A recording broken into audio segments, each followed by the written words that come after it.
Menghebohkan, menghebohkan. Sebelum kita pada topik hari ini, video ini, kami menyapa dulu sahabat-sahabat panggung ijazah yang berada dimanapun ya, untuk selalu memberikan ya komentar-komentar yang baik, komentar-komentar yang mencerahkan, dan silakan berdiskusi untuk kemajuan cara berpikir bangsa kita ya, peradaban kita. Ya, kali ini kami menyampaikan sebuah informasi yang mengagetkan ya. Tetapi apakah ini benar atau tidak nih? Pengacara daripada Dr. Tifa ya, atau Tifauzia Tiasuma mengatakan Tifauzia Tiasuma ini, atau dikenal dengan Dr. Tifa di publik ya, itu katanya kecelakaan di jalan tol. Wow, ada apa ini? Ini perlu kita cari tahu ini ada apa ya. Jangan sampai ini sinetron baru lagi ya. Kita sudah lama dipertontonkan dengan sinetron-sinetron yang ya kurang mendidik. Kurang mendidik dari segi pendidikan juga kita lihat ya. Sinetron-sinetron berjilid-jilid pra-peradilan yang dilakukan si Roy ini ya, yang mencari jalan untuk sepertinya ya tidak berani untuk masuk ke pokok perkara, tidak berani untuk katanya ingin membuktikan bukti-bukti yang sudah banyak katanya ya, sudah valid katanya, sudah penelitian ya, tetapi tidak berani kepada pokok perkara. Sinetron yang dibuat adalah sinetron-sinetron pra-peradilan yang akhirnya di-stop oleh Mahkamah Agung dengan menerbitkan surat edaran Mahkamah Agung nomor 3 tahun 2026. Nyahok si Roy dan kawan-kawannya ya. Sinetronnya telah berakhir, tamat. Nah, ini sinetron apa lagi dari Tifa ya, yang mengatakan, pengacaranya nih ya, mengatakan Tifa kecelakaan di jalan tol. Ada apa ya? Coba kita simak sebentar apa pernyataan pengacara berikut ini. Sebenarnya Dr. Tifa itu tidak ada rasa ketakutan sama sekali. Dr. Tifa juga tidak menghalang-halangi proses hukum yang sedang berjalan. Kemudian perlu kami sampaikan juga untuk meluruskan berita-berita yang miring kemarin di berita itu bahwa Dr. Tifa tidak hadir di persidangan, itu tidak benar. Karena kami menerima surat panggilan dari jaksa itu, Dr. Tifa ya, itu bahkan kurang dari 12 jam. Kemudian bisa dilihat dalam rekaman ada yang datang tergopoh-gopoh dan segala macam, itu karena kita tuh nggak siap dengan panggilan sidang itu yang mendadakan itu gitu. Dan pada saat persidangan itu Dr. Tifa sedikit terlambat karena memang ada kecelakaan di jalan tol. Jadi pada saat persidangan yang kemarin ketika dibuka jam 9, kemudian ditanya apakah Ibu Tifanya sudah ada atau belum, tanpa menunggu konfirmasi langsung ditutup persidangannya gitu. Dr. Tifa sedikit terlambat karena memang ada kecelakaan di jalan tol. Dr. Tifa sedikit terlambat karena memang ada kecelakaan di jalan tol. Kami tidak hoax ya, itu pengacara yang mengatakannya. Kami juga tidak tahu ini, masih mencari tahu beritanya sebenarnya bagaimana. Apakah luka-luka berat Tifa ini, atau apakah bagaimana ya? Kasihan kalau mobilnya bonyok ya, mobil itu harus diperbaiki. Kalau mobil, karena di jalan tol udah pasti mobil ya yang dikendarai, nggak mungkin sepeda motor kan, tidak boleh di jalan tol. Nah, kita juga belum tahu nih sampai di mana. Nah, mungkin netizen, teman-teman ya, sahabat-sahabat panggung ijazah, bila ada informasi, tolong dikabari di kolom komentar supaya kita bisa cari tahu ada apa ini ya, kok bisa ya. Jangan sampai ini juga sinetron seperti edisi Ratna Sarumpait dulu ya. Ya seperti itu kurang lebih. Jangan sampai ya. Atau sinetron-sinetron lagi yang seperti yang dipertontonkan si Roy dengan perapit-perapitnya yang berjilid-jilid ya. Pra-peradilan 1, 2, 3, 4. Bahkan katanya udah didaftarkan yang kelima. Nggak tahu juga ini. Padahal sudah keluar terbit surat edaran Mahkamah Agung nomor 3 tahun 2026. Nyahok lah mereka sekarang ya. Silakan, apa yang mereka berdua ini sudah keluarkan, sudah mengatakan ada bukti-bukti, sudah mengatakan penelitiannya ilmiah katanya gitu, supaya dibuktikan, seluruh rakyat Indonesia bisa membuktikan mana ini penelitian yang benar ataukah penelitian yang seperti kata Profesor Jimli Asidiki ya. Mereka ini irasional ya, mereka ini melakukan penelitian yang berdasarkan kebencian ya. Apa ini Roy Suryo ini? Ijazah. Saya rasa boleh. Itu saya kira salah satu ya harus kita cari solusi terbaik. Karena begini ya, kalau saya lihat ya, ini kayaknya merembet-rembet dari ijazah Jokowi, kemudian ijazah Gibran. Nanti kemana lagi? Gak kelar-kelar. Ini kemarahan, kebencian itu akan menimbulkan kemarahan sebelah pihak satu lagi. Nah, maka di sini muncul kebencian, di sini muncul pemujaan. Sama-sama irrasional. Haters tidak rasional dan lovers tidak rasional juga. Terus ini, gitu kan? Nah, pangkal tolaknya itu karena kebencian. Nah, merembet kebencian kepada putranya yang sudah jadi wakil presiden. Wakil presiden ini kan sampai 2029. Maka jangan-jangan isu ini akan terus sampai 2029. Misal dipidanakan, apa akan berhenti? Buktinya siapa namanya yang sudah keluar penjara? Bambang Tri, terus saja dia. Jadi nggak selesai-selesai. Nah, maka kita harus cari upaya. Memang harus ada pihak ketiga. Ini kan beberapa nama kan sudah Pihak ditersangkakan. ketiga itu kan memang pengadilan. Kalau pengadilan mengenai kertas, surat, itu kan pengadilan tun. Problemnya pengadilan tun ini sudah kadaluarsa, nggak lagi bisa menangani kasus ini, ya kan? Nah, maka jalan keluarnya ya pidana. Pidana ini ujungnya penjara. Darmawan dihitung 1988 dikurangi 1957 itu berapa? Tolong, lulus SD, SMP, SMA lulus toh? Coba tolong. Ya, satu, ya coba semua ya. 1988 minus 1957 itu berapa? 31, betul? 31 tahun. Oke, terus? Tulisannya apa? Peringatan 25 tahun. Oke. Ya. Nah, terus yang kedua, diam ya. Yang kedua adalah Fakultas Kehutanan Universitas Gadjah Mada itu lahirnya tahun berapa, Mas? Sebelum 1957. Fakultas Kehutanan Universitas Gadjah Mada itu lahirnya 1963.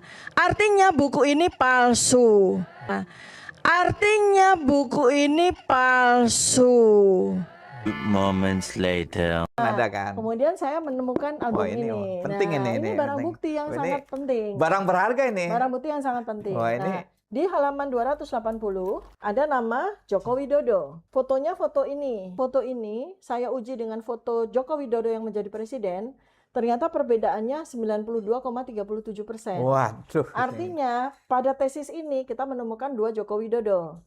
Ini Joko Widodo. Joko Widodo. Joko Widodo ini Ya. beda dengan Jokowi yang presiden. Secara teorema Bayesian. Teorema gunakan apa itu? Matematika. Oh, oke. Ya, teori matematika. Untuk bisa dengan menggunakan ilmu facial action coding system dan kemudian menggunakan ilmu pengukuran anatomi morfologi dari foto ini, ternyata perbedaan kedua foto tersebut 92,37%. Perbedaannya artinya 92,7%. artinya dua foto yang saya bandingkan itu adalah dua foto dari orang yang berbeda. Artinya buku ini palsu. Moments later. Ada kan? Kemudian saya menemukan album ini ini. penting Nah, ini barang penting. bukti yang Ini sangat penting. Barang berharga ini. Barang bukti yang sangat penting. Wah, ini. Nah, di halaman 280 ada nama Joko Widodo. Fotonya foto ini. Foto ini saya uji dengan foto Joko Widodo yang menjadi presiden.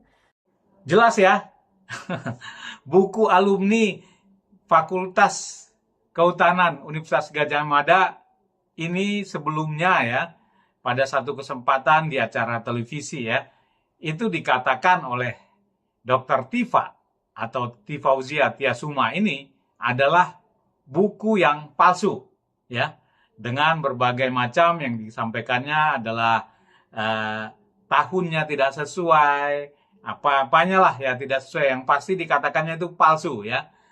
Namun belakangan ini yang terbaru justru Dr. Tifa ini ya mengatakan bahwa ada penelitian atau temuan barunya dari buku alumni tadi berbasis foto Joko Widodo yang katanya itu bukan foto Joko Widodo, tetapi menggunakan buku yang dikatakannya palsu tadi, ya. Jadi barang palsu dijadikan untuk rujukan penelitian, ya.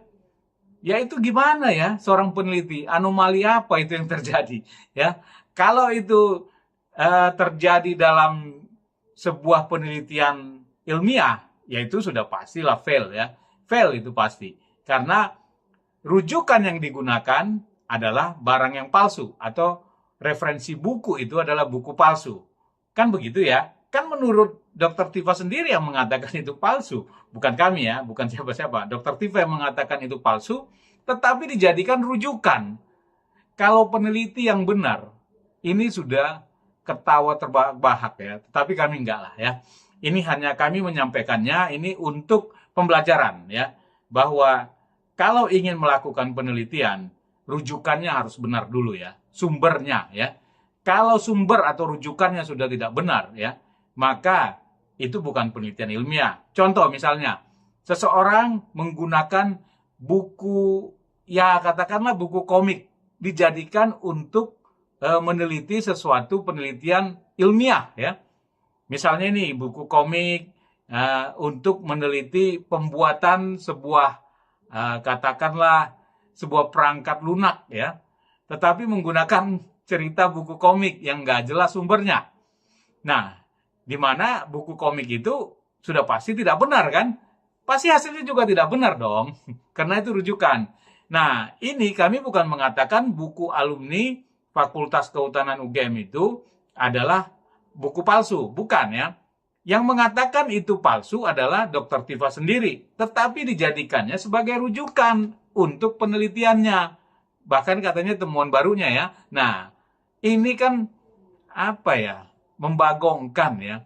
Seorang peneliti kan harusnya memastikan dulu sumbernya ini benar ya. Baru dilakukan penelitian dengan merujuk sumber yang benar tadi ya. Sumber itu adalah sumber yang harus primer. Kalau penelitian tidak menggunakan sumber primer, maka hasil penelitiannya itu biasanya abal-abal ya. Biasanya, kami tidak mengatakan penelitian Dr. Tifa abal-abal ya.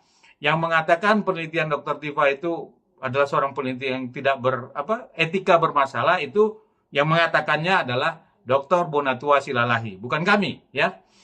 Jadi kami hanya memberikan sebuah edukasi ya. Kalau kita membuat sebuah penelitian dengan merujuk sebuah sumber, apalagi itu buku, maka buku itu harus kita pastikan adalah buku yang benar ya. Buku yang sudah memang terverifikasi. Minimal buku itu ada ISBN-nya. Kemudian itu ada reviewernya ya. Kalau ada ISBN biasanya ada reviewernya ya. Nah, dan juga itu ada daftar pustakanya ya. Bukan seperti buku Jokowi White Paper, nggak ada daftar pustakanya, nggak ada rujukan ya. Nah, jadi kalau kita sudah mengatakan buku Fakultas Kehutanan, buku alumni Fakultas Kehutanan UGM itu adalah palsu, ya jangan dijadikan sumber.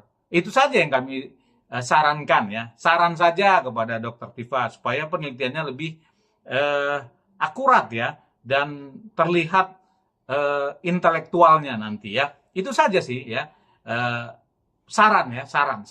Nah, jadi kalau boleh dapatkanlah sebuah sumber yang benar-benar akurat. Kalau menurut Dr. Tifa itu sumbernya palsu, ya jangan dipakai ya. Pasti hasilnya nanti jadi palsu. Itu saja sih. Ya, makanya kalau sudah bingung ya beginilah ya. Maka pelan-pelan. Kalau melakukan kajian-kajian ataupun penelitian ilmiah harus terstruktur ya, ada langkah-langkahnya, ada maksudnya itu ada metode yang memang ilmiah, bukan seperti sebuah penelitian yang dilakukan Dora the Explorer ya, meneliti dengan arah yang tidak jelas. Terima kasih, sampai ketemu di video kita berikutnya.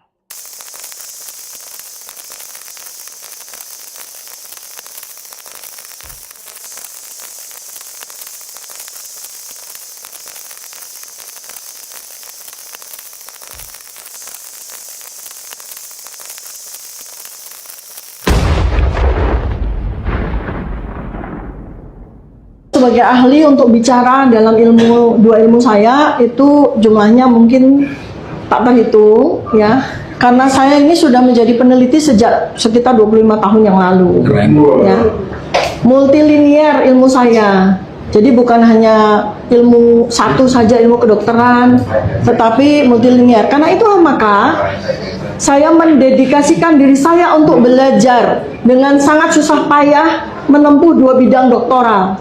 Untuk apa? Untuk bisa membantu menjawab permasalahan yang ada di negara ini. Semua sepenuhnya dengan dana pribadi. Sempat menjadi perbincangan publik akibat mengkritik Farel Prayoga beberapa waktu terakhir, Dr. Tifauziatia Suma kembali menjadi sorotan. Pasalnya gelar doktor yang disandangnya kini dibantah oleh perguruan tinggi yang disebut memberikan gelar tersebut. Sekolah Tinggi Filsafat Driyarkasa membantah kalau Tifa adalah doktor dari perguruan tinggi yang berada di Jakarta Pusat. Sekolah Tinggi Filsafat Driyarkasa menyatakan Dr. Tifa memang sempat mengambil program doktor di perguruan tinggi tersebut, namun tidak sampai selesai. Dr. Tifa dikenal saat dirinya kerap menyuarakan berbagai kasus, salah satunya ialah pembunuhan Brigadir J. Ia dianggap rasis karena menyebut nama-nama suku. Adalah kandidat doktor dua bidang ilmu. Yang pertama adalah ilmu kedokteran di Fakultas Kedokteran Universitas Indonesia tentang neuroscience behavior, dan yang kedua saya juga menjadi kandidat doktor pada bidang Fakultas Ilmu Sosial Ilmu Politik di Universitas Pajajaran dalam bidang neuropolitika.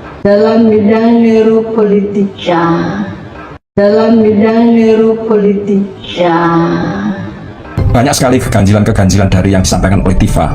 Salah satu yang perlu mendapat perhatian kita semua adalah latar belakang pendidikan yang dia sampaikan di depan sidang pengadilan, yang ternyata bertolak belakang dengan data yang kita dapatkan di pangkalan data Dikti itu sendiri, di mana dia di situ mengatakan sebagai kandidat doktor pada program doktoral Universitas Pajajaran di bidang neuropolitika. Apakah ini benar?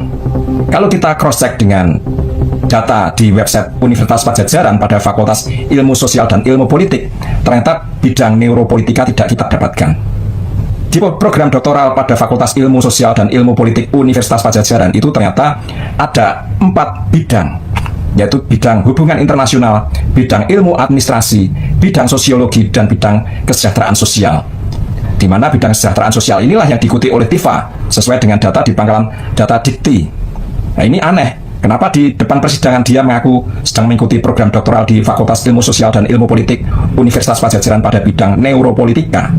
Padahal bidang neuropolitika tidak ada di Fakultas Ilmu Sosial Ilmu Politik UNPAD pada program doktoralnya. Saya sudah melampaui itu, Mas. Mas. Posisi saya ini sudah jadi gurunya orang-orang yang membutuhkan jurnal-jurnal itu. Ya, karena itu maka saya sudah beranjak. Kalau dalam bahasa penelitian ini, saya ada di dalam wilayah sebagai oracle.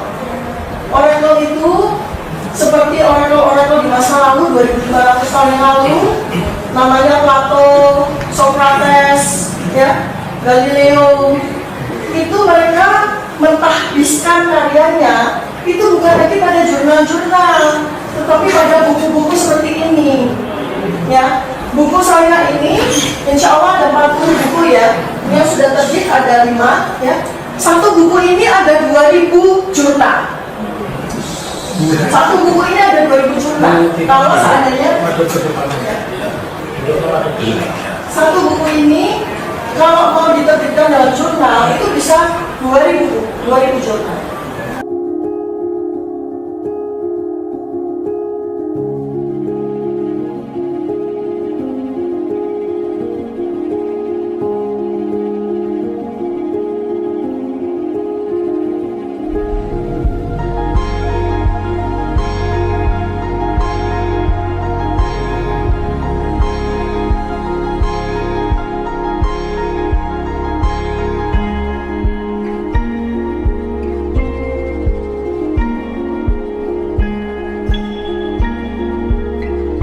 Saya berpikir kalau misalnya nanti di jaksa untuk membatalkan penelitian itu, ya, dia mengundang tuh peer reviewer. Misalnya Dr. Tifa mengatakan neuroscience behavior. Saya pernah diskusi di sini, Mas Andrew, kalau ingat. Saya tanya, dia kalau membaca gesture, ya, apa hubungannya membaca gesture itu, bagaimana menyimpulkan membaca gesture ketika dia ngomong, mimik muka dengan ijazahnya palsu apa asli? Mungkin awalnya mereka salah meneliti dokumen yang tidak terverifikasi dan validasi dari katakanlah ijazah foto Dian Sandi yang diupload ke X-nya ya.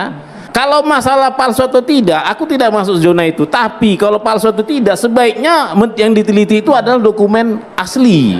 Enggak, menurut Bonatua, Pak Bonatua ini, apakah mereka peneliti atau tidak? Mereka peneliti. Nah, kalau mereka peneliti tadi dibilang etikanya nggak ada. Etika orangnya yang sekarang bermasalah, bukan hasil penelitiannya.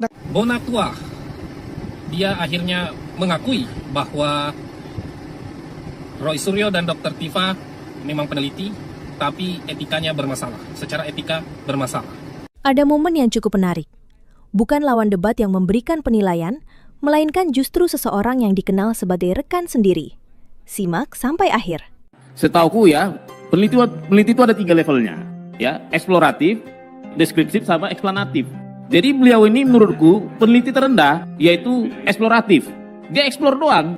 Bayangkanlah sebuah penelitian, ibaratnya ini Michael Hein dulu, dia nggak tahu bumi ini bulat, tapi dia coba aja, pokoknya ketemu apa-apa diceritakan, ketemu apa. Ini menarik.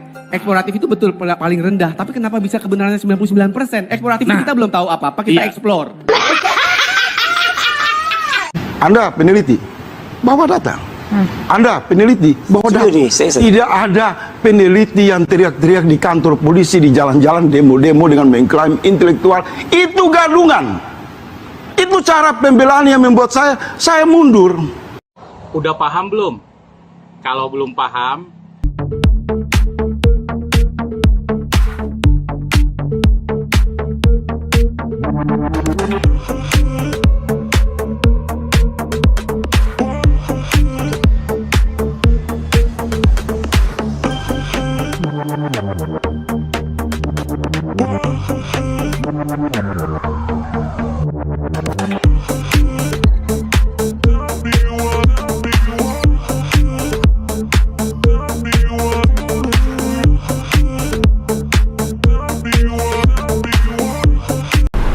Sempat menjadi perbincangan publik akibat mengkritik Farel Prayoga beberapa waktu terakhir, Dr. Tifauziatia Suma kembali menjadi sorotan. Pasalnya gelar doktor yang disandangnya kini dibantah oleh perguruan tinggi yang disebut memberikan gelar tersebut. Sekolah Tinggi Filsafat Driyarkasa membantah kalau Tifa adalah doktor dari perguruan tinggi yang berada di Jakarta Pusat. Sekolah Tinggi Filsafat Driyarkasa menyatakan Dr. Tifa memang sempat mengambil program doktor di perguruan tinggi tersebut, namun tidak sampai selesai. Dr. Tifa dikenal saat dirinya kerap menyuarakan berbagai kasus, salah satunya ialah pembunuhan Brigadir J. Ia dianggap rasis karena menyebut nama-nama suku.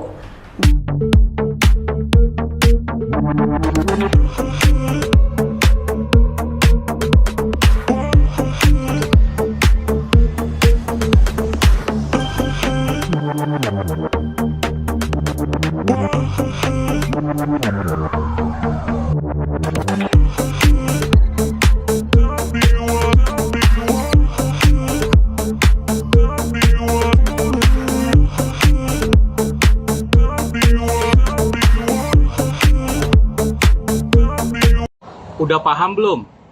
Kalau belum paham, ulangi lagi video ini. Mungkin Anda pasti bisa paham dan bisa menyimpulkannya.